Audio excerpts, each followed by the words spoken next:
Assalamualaikum warahmatullahi wabarakatuh. Alhamdulillah. Assalatu wassalamu ala rasulillah wa ala alihi wa sahbihi wa mawalah. Amma ba'd.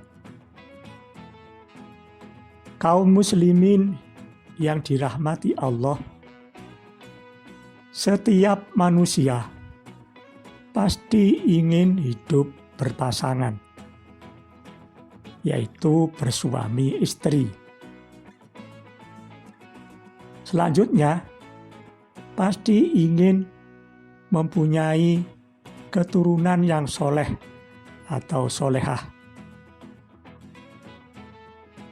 Ada beberapa langkah untuk mendapatkan keturunan yang soleh atau solehah. Langkah pertama, memilih pasangan. Kita ambil contoh pasangan Idris bin Abbas dan Fatimah binti Ubaidillah. Ubaidillah, ayah Fatimah, memilih Idris sebagai suami Fatimah karena Idris seorang pemuda soleh yang cerdas dan jujur. Suatu hari, Idris menemukan buah delima di tepi sungai. Karena lapar, diambillah buah itu lalu dimakannya. Setelah memakannya, Idris sadar bahwa buah itu bukan miliknya. Hati kecilnya mengatakan bahwa buah itu tidak halal baginya.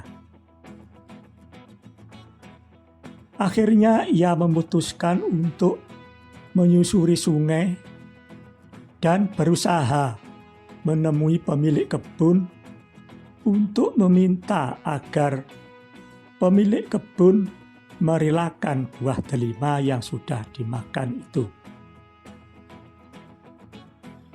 Singkat cerita, Idris bertemu dengan pemilik kebun yang tidak lain adalah Ubaidillah, ayah Fatimah.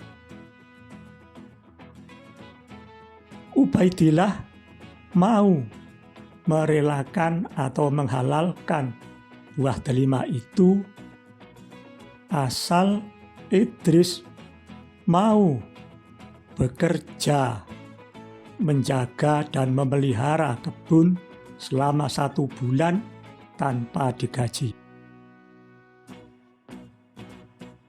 Selain itu, Idris harus mau menikahi putrinya. Akhirnya, Idris pun menikah dengan Fatimah, wanita solehah yang selalu terjaga pendengarannya, penglihatannya, dan pembicaraannya dari hal-hal maksiat.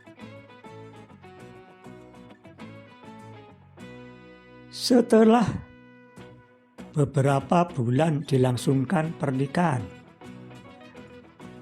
Fatimah hamil yang akhirnya melahirkan seorang bayi diberi nama Muhammad bin Idris yang kemudian terkenal dengan nama Imam Syafi'i hingga sekarang.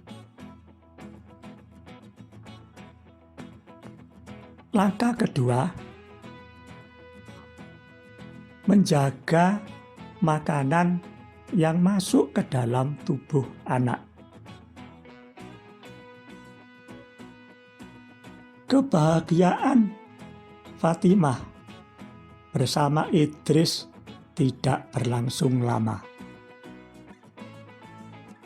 Beberapa bulan Setelah Imam Syafi'i lahir, Idris meninggal dunia. Fatimah pun membesarkan Imam Syafi'i sendiri. Ia berperan ganda sebagai ibu sekaligus sebagai ayah. Namun demikian, Fatimah selalu menjaga air susu yang masuk ke dalam perut Imam Syafi'i. Suatu ketika, Imam Syafi'i ditinggalkan di rumah sendirian. Karena lapar, Imam Syafi'i menangis. Mendengar Syafi'i menangis, tetangganya yang kebetulan juga menyusui tidak tega, lalu memberikan susunya kepada Imam Syafi'i. Sesampai di rumah, Fatimah mengetahui bahwa Imam Syafi'i telah disusui oleh tetangganya. Fatimah pun berusaha mengeluarkan air susu yang masuk ke dalam perut Imam Syafi'i. Bayi itu diangkat dalam posisi terbalik, lalu diguncang-guncangnya hingga air susu yang sudah masuk ke dalam perut Imam Syafi'i keluar lagi semuanya.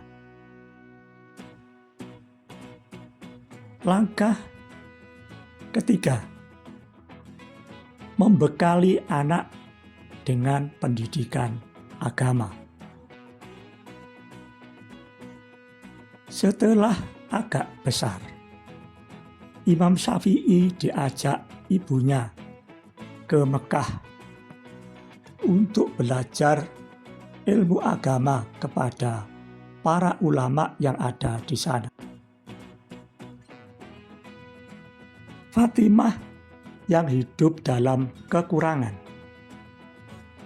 tidak merasa malu untuk membujuk-bujuk para ulama agar mengajarkan ilmunya kepada Imam Syafi'i, walaupun dengan gaji kecil, bahkan kadang-kadang tidak digaji. Setelah mendapatkan ilmu dari para ulama yang ada di Mekah, Imam Syafi'i minta izin kepada ibunya untuk menuntut ilmu di Madinah. Fatimah pun mengizinkannya. Langkah keempat, mendoakan anak. Ketika Imam Syafi'i akan berangkat ke Madinah, Fatimah berpesan, jangan pulang sebelum mendapatkan ilmu. Iringan doa pun selalu menyertai Imam Syafi'i selama di Madinah. Semoga bermanfaat. Assalamualaikum warahmatullahi wabarakatuh.